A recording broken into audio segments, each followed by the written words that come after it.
नमस्कार दोस्तों, मैं हूं नितिन जैन और इस वक्त मेरे साथ इंदौर कमिश्नरेट में additional CP law and order Amit Singh ji हैं। 13 मई को मतदान होना है और कई तरह की व्यवस्थाएं पुलिस से संबंधित होती हैं। सारा दारोमदार जो है वो व्यवस्थाएं जो हैं पुलिस विभाग पे होती हैं। उनसे जानेंगे किस तरह की व्यवस्थाएं 13 मई को देखने को मिलेंगी। सर, हमसे बात करने के लिए धन्यवाद। सबसे पहले तो किस तरह की व्यवस्थाएं 13 मई को लेकर हम अब तक कर चुके हैं? क्या कुछ तैयारियां हो चुकी हैं मतदान को लेकर? देखिए, मतदान को लेकर जो इंदौर अर्बन पुलिस है वो पूरी तरीके से तैयार है। 10 से ज़्यादा हमें बाहर से सीएपीएफ का बल मिलेगा और कंपनी मिलेगी। इसके अतिरिक्त स्टेट आर्म फोर्स का भी बल हमें मिलेगा, हमारे यहाँ का आर्म्ड फोर्स मिलेगा, दूसरे ज़िले का भी बल मिलेगा। तो लगभग 4000 से ज़्यादा का बल हमारे पास चुनाव के दृष्टिकोण से मिलेगा। लोकल बल भी जो हमारा स्थानीय पुलिस बल है वो भी रहेगा। इसके अलावा हमारे पास स्पेशल जो पुलिस ऑफिसर्स होते हैं एसपीओ वो भी रहेंगे पर्याप्त मात्रा में। पूरा जो ये उपक्रम है इसका उद्देश्य बहुत ही स्पष्ट है कि शांतिपूर्ण तरीके से चुनाव संपादित किया जाए। सर, वैसे तो इंदौर में कांग्रेस प्रत्याशी ने पर्चा वापस ले लिया और परसेप्शन ये है कि एक तरफा चुनाव है, पर व्यवस्थाओं का इन सब चीज़ों से कोई लेना देना नहीं होता है। जो व्यवस्थाएं हैं वो उसी तरीके से लगती हैं। कांग्रेस ने आज एक छोटा सा एलिगेशन लगाते हुए एक आवेदन दिया है कलेक्टर सर को कि सभी 100% जो मतदान केंद्र हैं वहाँ पर सीसीटीवी लगाए जाएँ। तो अगर हम रिस्पॉन्स टाइम की बात करें, किसी भी तरह की कोई सूचना गड़बड़ी और जो इलेक्शन कमीशन के निर्देश हैं उसका में जो रिस्पॉन्स टाइम की बात निकल के आती, वो हमने क्या रखा है? क्या किस तरह का रिस्पॉन्स टाइम होगा? देखिए, हमारे पास लगभग पौने 3,000 के करीब पोलिंग बूथ्स हैं। इनको मद्देनज़र रखते हुए हमने अपनी तैयारी की है। लगभग 250 से ज़्यादा सेक्टर पुलिस मोबाइल हमारी लगातार घूमती रहेगी।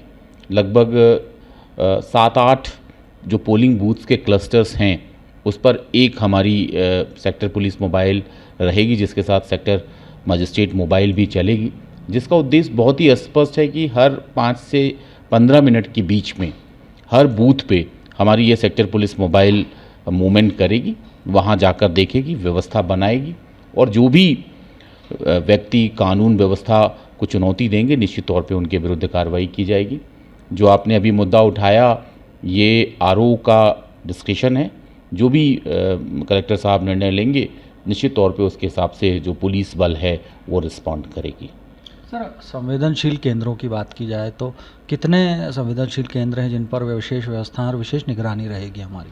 देखिए, हमारा जब चुनाव स्टार्ट हुआ था तो हमने आकलन किया था। उस समय सारे प्रत्याशी चुनाव में थे, तो उस समय हमने लगभग 300-350 के करीब क्रिटिकल बूथ्स बनाए थे, जिनको हमने उनकी थ्रेशोल्ड को देखते हुए लेस और मोर क्रिटिकल के श्रेणी में रखा था। लेकिन अभी हम फिर से इसका मूल्यांकन कर रहे हैं। मुझे लगता है कि 150 से ज़्यादा क्रिटिकल बूथ्स अभी नहीं हैं। जो हमारा फीडबैक आया है, जो रेवेन्यू के ऑफिसर्स और पुलिस ऑफिसर्स ने अपना आकलन किया है, लेकिन ये जो क्रिटिकल बूथ्स हैं वहाँ पर हमने चुनाव आयोग द्वारा जो भी निर्देश जारी किए गए हैं उनका पालन कर लिया गया है। जो भी वनरेबल पॉकेट्स हैं, इंटीमिडेटेड हैं, उन सबको हमने चिन्हित कर लिया है। जो भी असामाजिक तत्व इस इलाके में हैं, क्रिटिकल बूथ्स वाले इलाके में, उनके विरुद्ध प्रतिबंधात्मक कार्रवाई कर दी गई है, जिला बदर की कार्रवाई कर दी गई है। हमारी पुलिस बल की विशेष नज़र इन पर रहेगी। किसी ने भी इस बूथ्स के अंतर्गत कुछ भी ऊपर नीचे करने का प्रयास किया तो वो बख्शा नहीं जाएगा। सर, एक और मुद्दा गरमाया हुआ है, गर्मी का मुद्दा गरमाया हुआ है। ऐसे में हमारा जो फोर्स रहेगा उसके लिए क्या हम कोई एडवाइजरी दे के उन्हें भेजेंगे? क्योंकि व्यवस्थाएं हमारी तरफ से भी हम करेंगे ताकि स्वास्थ्य संबंधी परेशानियां ना हो। निश्चित तौर पे ये एक बड़ा कंसर्न है। अभी 2 मई को इलेक्शन कमीशन मध्य प्रदेश ने सीओ साहब ने यहाँ पर मीटिंग ली थी। इस मीटिंग में बिल्कुल स्पष्ट उन्होंने कहा था कि इसका विशेष ध्यान रखा जाए। जो कलेक्टर सर हैं उन्होंने भी निर्देश इस संदर्भ में जारी किया है और हमारी तरफ से भी जो हमारा अमला है उसके लिए हमने विशेष व्यवस्था की है। हम उनको ORS का घोल देंगे। इसके साथ ही साथ पानी की पर्याप्त व्यवस्था बूथ्स पे पुलिस के लिए की जाएगी। साथ ही साथ फर्स्ट एड बॉक्स रहेगा। इन केस अगर किसी को भी लू या गर्मी के कारण कोई समस्या होती है तो तत्काल फर्स्ट एड की भी व्यवस्था हमने बूथ्स पे की है और लगातार हम एम्बुलेंस के भी संपर्क में रहेंगे। अगर इन केस किसी को इमरजेंसी में हमें हॉस्पिटल में हॉस्पिटलाइज करना पड़े तो तत्काल हम रिस्पॉन्ड करके ये भी प्रक्रिया को करेंगे।